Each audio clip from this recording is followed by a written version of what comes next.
The rain had just started when my father looked out the kitchen window and frowned. "You didn't drive?" he asked, wiping his hands on a dish towel. "Your car isn't outside." I forced a smile as I set my purse on the counter. "No." He raised an eyebrow. "Why not?" I stared at the mug of tea he had already prepared for me, knowing he had expected me to arrive in my little blue sedan like always. Instead, I'd taken 2 buses and walked nearly 20 minutes through the drizzle. "My husband's mother took my car," I said quietly. Dad blinked. "She took your car?" I nodded. "Without asking?" I swallowed. "She said she was borrowing it."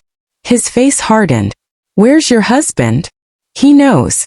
"And he let her?" I wrapped my hands around the warm mug, hoping it would stop them from shaking. "He says it's easier this way." Silence settled over the kitchen. Dad pulled out the chair across from me and sat down slowly. He wasn't an angry man. He had spent 40 years fixing engines, raising 3 children, and believing that patience solved almost everything. But I watched something change in his expression. "What do you mean, easier?" I took a deep breath.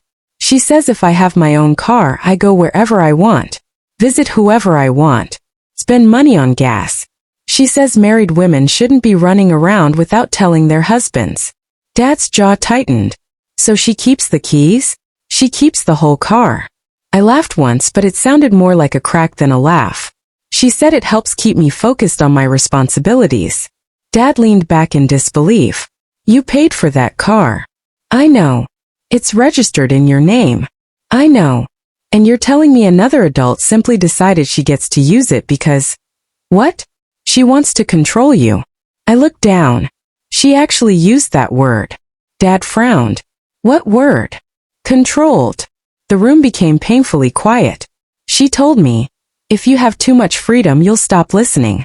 This keeps you controlled." Dad stared at me as if waiting for me to say it was some terrible joke. "It isn't funny," I whispered. "No," he replied. "It isn't." He folded his hands together. "And your husband?" "He says she's old-fashioned." "Does he agree with her?"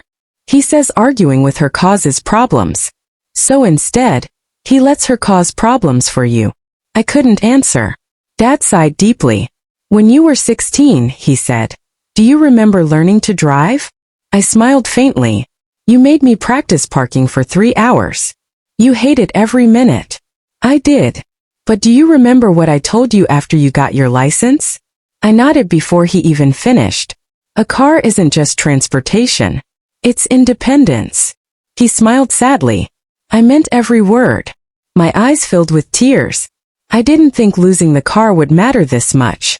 "It's not the car." I looked at him. "It's what it represents." I felt something inside me break. "I've been making excuses," I admitted. "For whom?" "For all of them." I counted on my fingers. "When she reads my messages, she says she's protecting the family. When she decides where I can go, she says she's keeping traditions. When she takes my paycheck to help with household expenses, she says it's respect. When she took my car." I stopped. Dad finished the sentence. "She stopped pretending." I nodded, tears spilling freely now. I thought if I kept the peace, things would get better. And have they? No. They've gotten worse. I looked around the familiar kitchen where I'd grown up. The walls hadn't changed. Neither had the old clock above the refrigerator. Everything here reminded me of a time when I believed adulthood meant freedom. Instead, I'd walked into another kind of prison. Dad stood and grabbed his keys from the hook by the door. "Come on." I looked up. "Where are we going?" "To get your car." I hesitated. "She won't give it back." He smiled, not angrily but with calm certainty. "Then she'll have to explain why she's driving someone else's property." "Dad." He crouched beside my chair. "I taught my daughter to stand on her own feet." His voice softened. "I didn't do that so someone else's family could convince her she wasn't allowed to walk." Fresh tears rolled down my cheeks.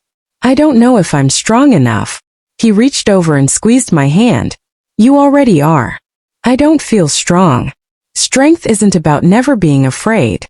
He looked me straight in the eyes. "It's deciding that fear doesn't get to make your choices." For the first time in months I believed him. Not because getting my car back would solve everything. Not because one conversation would fix a marriage built on silence. But because I suddenly remembered something I had forgotten. Control survives only while the person being controlled believes they have no choice. As Dad opened the front door, the rain had stopped. A thin strip of sunlight broke through the clouds. He waited for me. This time I didn't hesitate.